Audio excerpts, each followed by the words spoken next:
What's up, everybody, and welcome to the Gooner, a channel 100% dedicated to Arsenal Football Club, who, as we all know, are by far the greatest team the world has ever seen.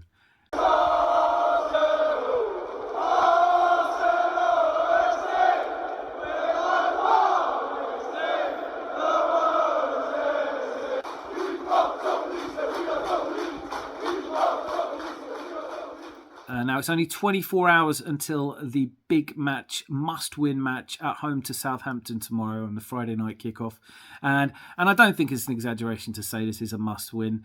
I know there are 7 games left and mathematically nothing would be over. But if we're going to the Etihad with a 7-point advantage, even with them having games in hand, that feels like a significant advantage. But if we're not, if we only manage a draw or worse, somehow we lose to Southampton team that last won a game on the 3rd of March or 4th of March, then I think that sends a significant message to the City players. Antonio, after the West Ham game, made some revelations that he knew someone in the Arsenal camp who had said that the Arsenal players had started talking about City.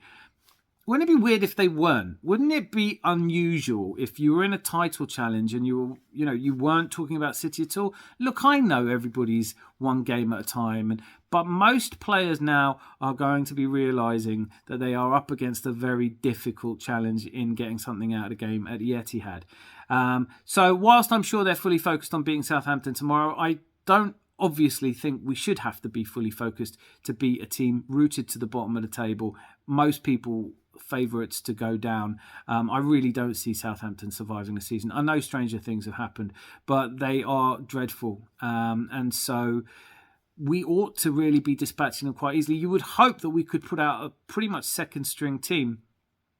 Not that I think he's going to do that, but from the press conference today, Arteta did reveal that Saliba is out for tomorrow, and of course, having not played in over a month, it makes it even less likely now that he will feature away to City, which is a cause for concern. And for anyone who doesn't think that's a cause for concern, I don't want to be going, I don't want to travel away to one of the hardest fixtures in the calendar with our essentially third string centre back, which is what Rob Holding is. If fit, Tomiyasu would be playing on the right and Ben White would be the second string centre back. So it's not a criticism of Holding, who I love dearly, but he is our third string centre back and we are going up against one of the most free scoring teams in European football.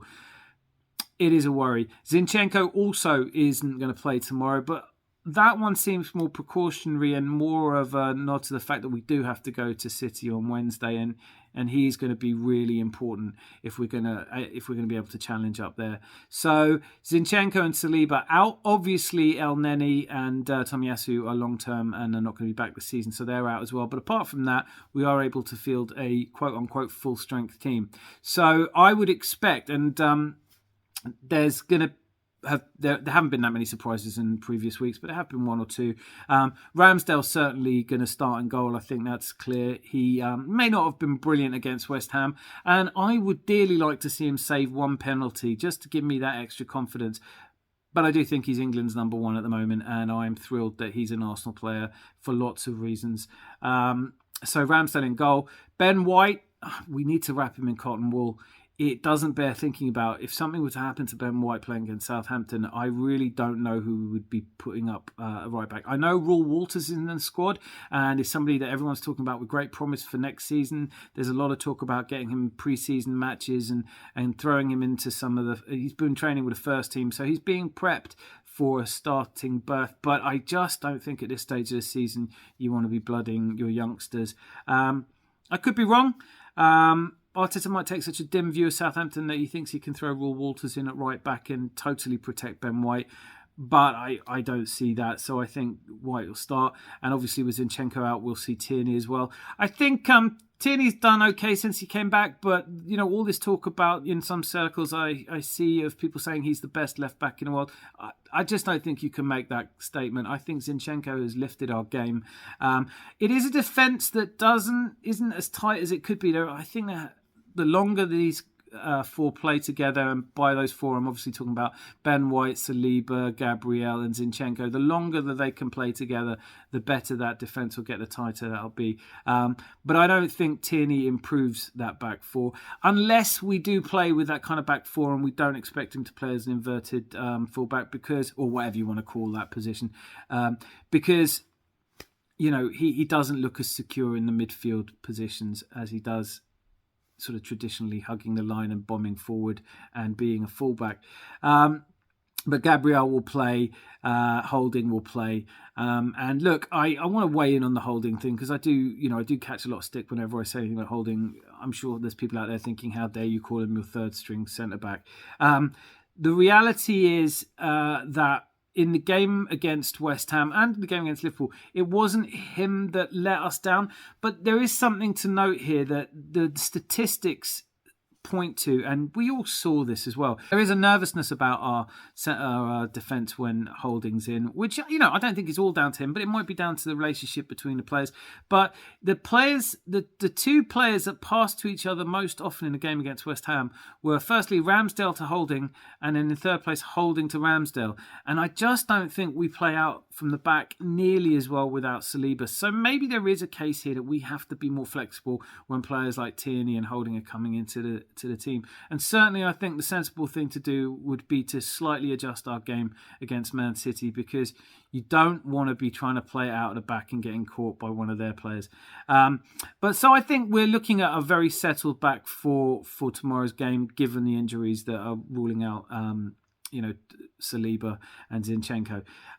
In midfield, Thomas Partey. I also want to say, he's caught some criticism for underperforming against West Ham, which he did, and I'll be the first to say it. What I would say, though, is it seems unfair to criticise him for being lackadaisical and too calm and nonchalant and being dispossessed by Declan Rice, when that's such a big part of his game. We can't have it both ways.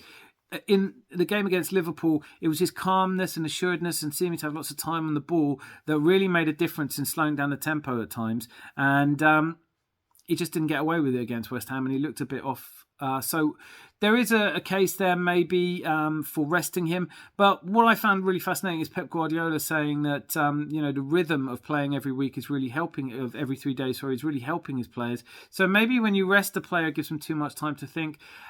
I'm not sure what Arteta's going to do. I know, going back, that he tends to try and keep a settled side wherever.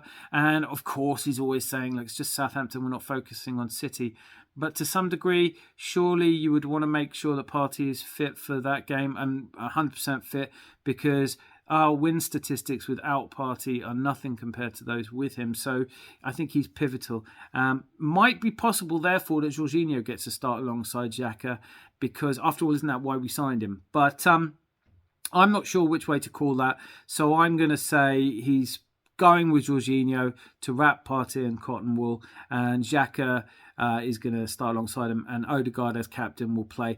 Again, a player divided opinion, West Ham, real spectrum. Some people thinking that he wasn't brought off soon enough, couldn't understand why he was considered man of the match by others, and others, of course, considering him man of the match.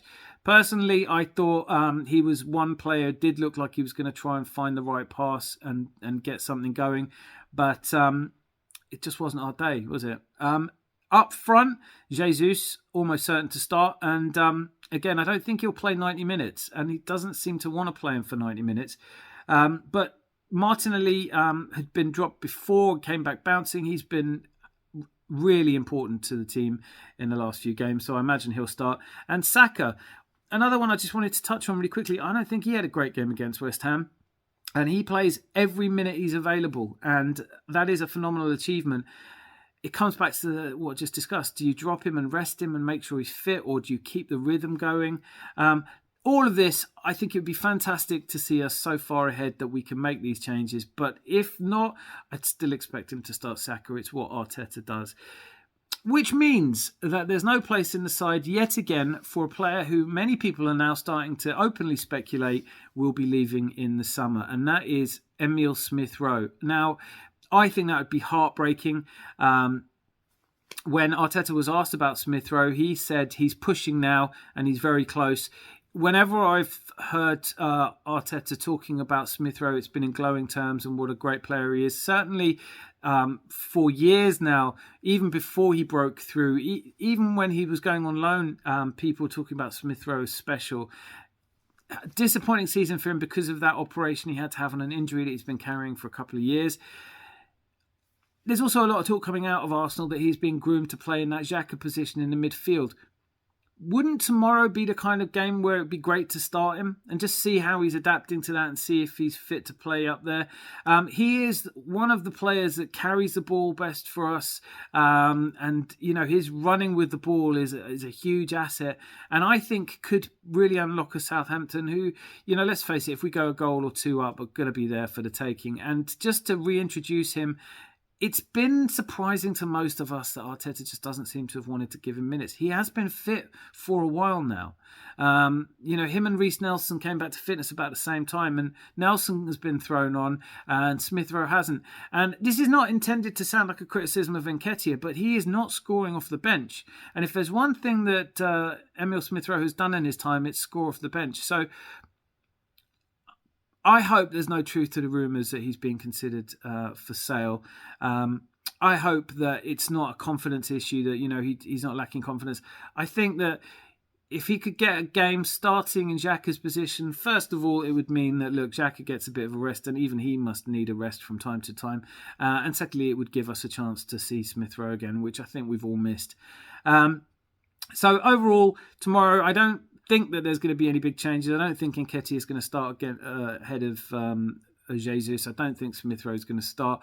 Arteta does like to mix it up a little bit. I don't think he's overcomplicating things. If anything, I think he's undercomplicating them by sticking to the same system with whoever's fit. But look, just finally before I go, I want to say this, if we don't win it, is going to be a huge dent to our title chances. The pendulum will have most certainly swung City's favour there. And as we look ahead, even if the players won't do it, to Wednesday, I just want to say, I do think we could get something out of that game. I do feel that City are being talked up a little bit and hyped a little bit too much. They're certainly in great form. But I don't think that this is true to say that they will get maximum points for the rest of the season. First of all, I think we can get a draw from them. But I just wanted to point out why. And it's not really their home games. Look, I think they probably could make a case for winning all of their remaining home games. They don't really face anyone apart from us that's all that challenging. However, I just want to point out that in their last 7 away games, they have actually drawn 3.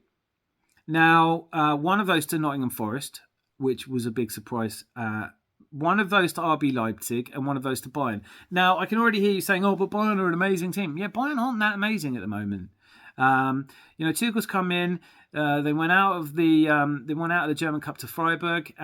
They obviously went out to City. What was a bit of a toothless display even at home. I was expecting slightly better from them, but they have not replaced Lewandowski's goals, and that's one of the reasons why Nagelsmann didn't make it.